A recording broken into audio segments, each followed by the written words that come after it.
What's going on, guys? Vito here. You're watching Build on Faith. If you came across this channel, I'm a Christian entrepreneur, and on this channel I talk about how the Lord helped me build my first spec home, my first investment home, and what He taught me through that process and what He continues to teach me. And today I want to talk about something that the Lord brought to my attention yesterday after I made the video about wavering, right? James 1:6. Which says, ask in faith, nothing wavering.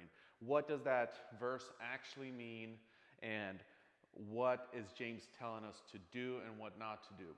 Well, James is basically saying, ask in faith. We all have faith, sometimes accidental, sometimes on purpose. It's better to train yourself to have faith on purpose, right? Because then you can ask in faith and you will receive what you're praying for.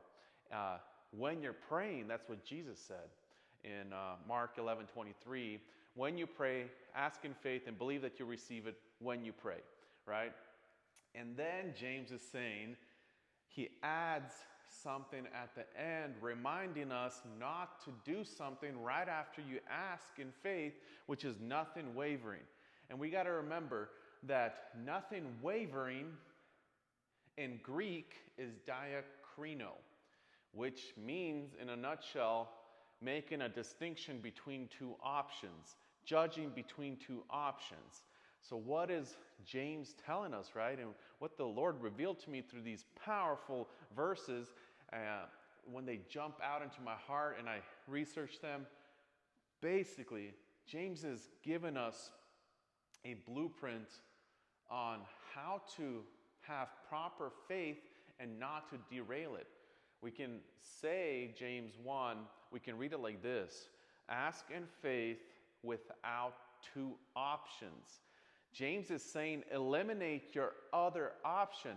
The Lord wants you to stand on the promise that you're having faith for without considering if it's not going to work.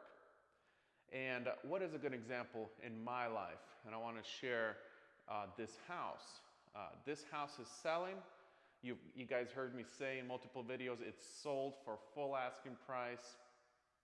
And we have a buyer for it, and the ownership has already transferred. That's my faith statement. What the Lord reminded me was that I need to stop saying in my heart. Sometimes we don't say it out loud, but in my heart I was saying one word that was derailing my faith. And that word is but.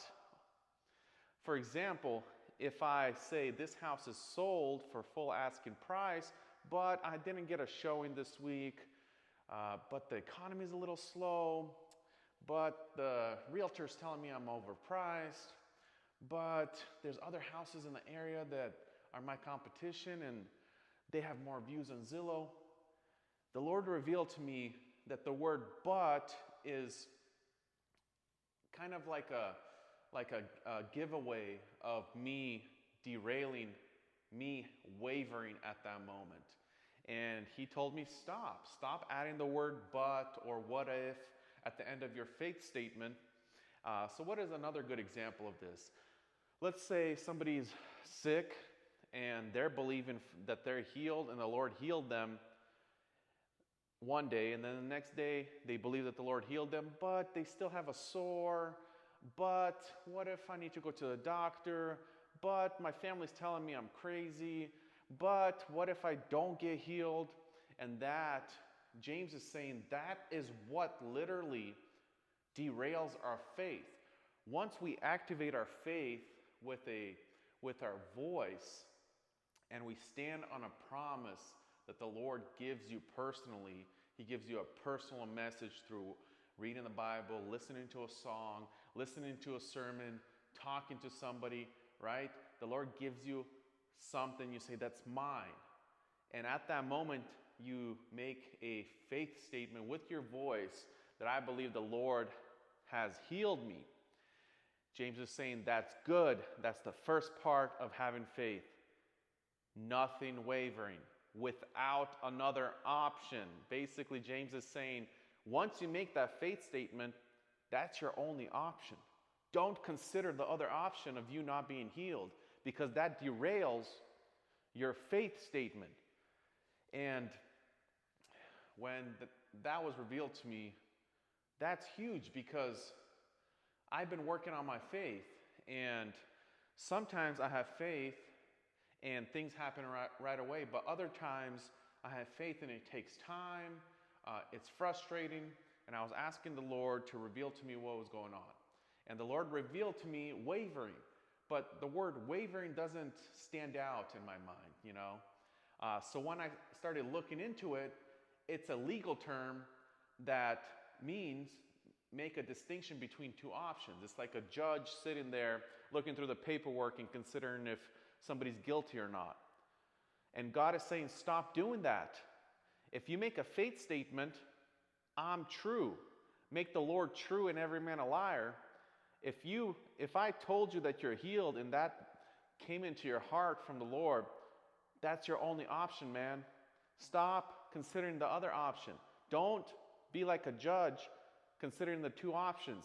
You can judge that you believe the Lord, and you make a judgment that I choose to believe the Lord, right? And it's a legal term, so when you rest the case that I believe the Lord, that is the most powerful thing you can do. And your faith is activated, and it's gonna start working. So I just want to share that with you guys. It was a huge revelation for me, how the Lord provided this explanation to me, and I just want to share it. I want it out there. I want other people to use it. And remember, when you make a faith statement with your voice, you only have one option, and that's how your faith will work. The moment you start considering the other option, James says your faith is derailed. So I hope this helped, and I'll see you guys on the next one.